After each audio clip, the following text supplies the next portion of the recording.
నిన్న తీన్మార్ మల్లన్న గారి ఆఫీస్ మీద జరిగినటువంటి దాడిని అదేవిధంగా జరిగినటువంటి హత్యాయత్నాన్ని ఖండించడానికి విచ్చేసినటువంటి సోదరిమణులందరికీ కూడా తెలంగాణ ఉద్యమ అభివందనలు తెలుపుతూ అదేవిధంగా ఇక్కడికి వచ్చినటువంటి జర్నలిస్ట్ సోదరులకు కూడా ఉద్యమ అభివందనాలు. నిన్న కవిత గారి యొక్క అనుచరులు తీన్మార్ మల్లన్న ఆఫీస్ మీద హత్యాయత్నం ఏదైతే చేశారో అది యావత్తు ఒక బీసీ సమాజమే కాదు, యావత్తు తెలంగాణ సమాజం కూడా ఖండిస్తున్నటువంటి పరిస్థితిని చూస్తూ ఉన్నాం. ఎందుకంటే ఇందాక కాలోజీ సీన్ చెప్పిండు, ఈ దాడులు అనేటి వాళ్ళు అధికారంలో ఉన్నప్పుడు కూడా పలుమార్లు మరి క్యూ న్యూస్ మీద వాళ్ళు దాడి చేయడం జరిగింది. వాళ్ళే దాడి చేస్తారు, వాళ్ళే కేసులు పెడతారు. ఇప్పుడు అధికారం పోయిన తర్వాత కూడా ఇంత ధైర్యంగా వాళ్ళు కేసులు పెడతా ఉన్నారు అంటే కాంగ్రెస్ ప్రభుత్వం ఏం చేస్తా ఉంది?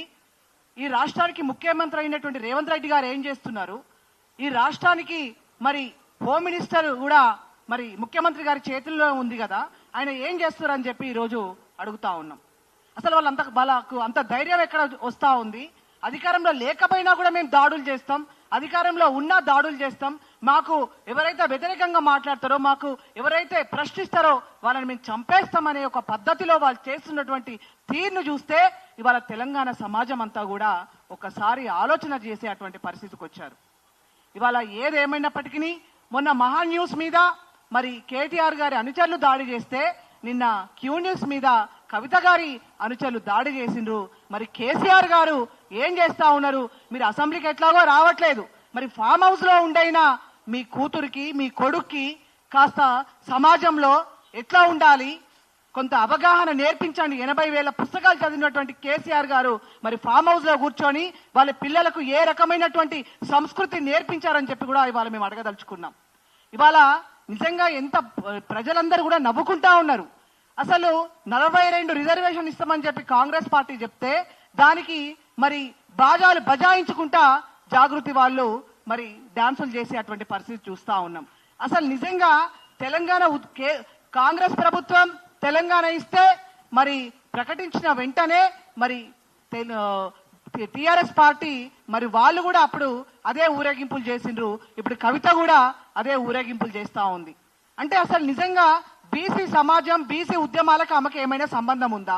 మరి పోయిన 10 ఏళ్ళు బీసీలకి 33% రిజర్వేషన్ ని 23% తీసుకొచ్చినప్పుడు మరి అప్పుడు కవిత గారు ఎందుకు మాట్లాడలేదు?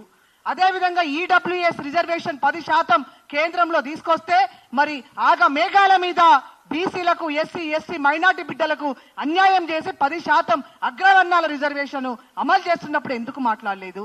అంటే అన్యాయం జరుగుతున్నప్పుడు మాట్లాడరు, కానీ మీ రాజకీయ అస్తిత్వం కోసం ఇవాళ మరి ఎవరో ఉద్యమాలు చేసి ఎవరో త్యాగాలు చేసి ఎవరో ప్రాణ త్యాగాలు చేసి వచ్చినటువంటి ఫలాలని మేమే తీసుకొచ్చినామని చెప్పి మీరు ఊరేగింపులు చేసుకుంటా మీరు బాజాలు బజాయించుకుంటా చేస్తే తెలంగాణ సమాజం చూసి మిమ్మల్ని నవ్వుకుంటా ఉందని కూడా మీరు ఒకసారి ఆలోచన చెయ్యాలి. ఎందుకంటే మీరు తెలంగాణ ఉద్యమంలో మీ కుటుంబం చెప్పిన అబద్ధాలు నమ్మడానికి ఇవాళ తెలంగాణ సమాజం 10 ఏళ్ళు మీ పరిపాలన ఏ రకంగా ఉందో తెలంగాణ సమాజం చూసింది. కాబట్టి ఖచ్చితంగా ఇవాళ బీసీలు ఎస్సీలు ఎస్టీలు మైనార్టీలందరూ కూడా ఇవాళ ఖచ్చితంగా చైతన్యం అయినరు. మీరు ఎన్ని అబద్ధాలు చెప్పినా మీరు ఎన్ని ఉద్యమాల పేరుతోటి మీ అస్తిత్వాన్ని కాపాడుకోవడానికి మీరు చేసిన అవినీతిని కాపాడుకోవడానికి మీరు అడ్డగోలుగా సంపాదించిన ఆస్తులని కాపాడుకోవడానికి మీరు ఎన్ని మాటలు చెప్పినా ఇవాళ తెలంగాణ సమాజం ఊరుకోదు. ఇవాళ కాంగ్రెస్ ప్రభుత్వం యొక్క ఆలోచన తీరును కూడా చూస్తా ఉంది, పరిపాలన తీరును కూడా చూస్తా ఉంది. ఇవాళ మేము ఆ రోజు మరి బీఆర్ఎస్ ను ఓడగొట్టింది కాంగ్రెస్ పార్టీ కామ్గా ఊరుకోవడానికి కాదు. కాంగ్రెస్ అధికారంలోకి వచ్చిన తర్వాత బీఆర్ఎస్ చేసినటువంటి 10 ఏళ్ల మరి ఏవైతే అక్రమ సంపాదన ఉందో అవన్నీ కూడా ఖచ్చితంగా లెక్కలు తీయాలని చెప్పి మరి బీఆర్ఎస్ ను ఓడగొట్టారు. కాబట్టి ఖచ్చితంగా ఇవాళ మరి ఎక్కువ సమయం లేదు కాబట్టి ఇంకా చాలా విషయాలు ఉన్నాయి. ఏదేమైనా మరి తీన్మార్ మల్లన్న మీద జరిగినటువంటి హత్యాయత్నాన్ని ఖచ్చితంగా కవిత అంచెలు చేసినటువంటి దానికి తీన్మార్ మల్లన్న కాదు క్షమాపణ చెప్పాల్సింది, కవిత క్షమాపణ చెప్పాలి, వాళ్ళ పార్టీ క్షమాపణ చెప్పాలి. ఇవాళ కొంతమంది పెట్టుకొని మీరు సోషల్ మీడియా వాళ్ళని పెట్టుకొని మీరు ఏదో రకంగా ఒకవైపు మీరు తీసుకెళ్లాలని చూస్తే ప్రజలు నమ్మరు. ఇందాక పెద్దలు నారగోనన్న చెప్పినట్టుగా అది తెలంగాణ యొక్క ఊత పదంగా భావిస్తారు. నిజమైన తెలంగాణ వాళ్ళకి అది తెలంగాణ ఊత పదం అని తెలుస్తుంది, ప్రత్యేకించి కవితనన్న మాట కాదు. కాబట్టి ఒకవేళ మీకేదైనా బాధ కలిగితే తప్పకుండా దానికి ఎన్నో రకాలైనటువంటి చట్టాలు ఉన్నాయి, ఆ రకంగా మీరు పోవచ్చు. కానీ ఈ దాడులు చేసే సంస్కృతిని మాత్రం తెలంగాణ సమాజం ఒప్పుకోదు. ఆల్రెడీ మిమ్మల్ని ఓడగొట్టింది, రాజకీయంగా కూడా మీరు సమాధి అవుతారా అని చెప్పి ఆలోచన చేసుకోవాలని చెప్పి తెలియజేసుకుంటూ ఈ అవకాశం ఇచ్చిన మీకు అందరికీ కూడా తెలంగాణ ఉద్యమ అభినందనాలు తెలుపుతూ, ముఖ్యంగా మా సూర్యారావన్న ఇందాక 30 ఏళ్ల నుంచి మా సూర్యారావన్న మరి నల్ల షర్టు తీస్తలేడు, ఆయన సంబరాలు చేసుకోలే, నల్ల షర్ట్ వేసుకున్న సూర్యారావన్న సంబరాలు చేసుకోలే.